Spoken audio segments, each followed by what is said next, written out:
Accused of killing and dismembering a Green Bay man, now asking to move her trial to a later date. The defense requesting another competency hearing in the case. A new court date just added to the calendar for 10 o'clock tomorrow morning. In a First Alert update, Emily Breyer breaks down these new court documents.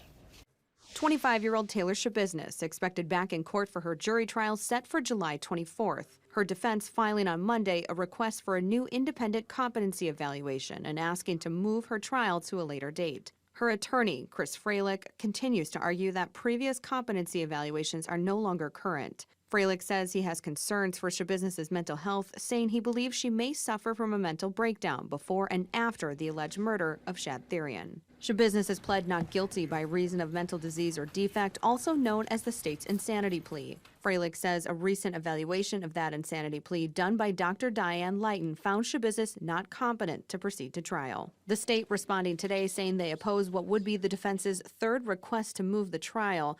The prosecution stating that the defense has had ample time to obtain records and with about 2 weeks left before trial, still has time to gather relevant records to the case. The state pointing out that they've been prepared for trial dates set in October of last year, February of this year, and now this month.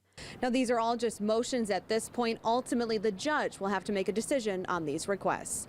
In Green Bay, Emily Breyer, Action 2 News.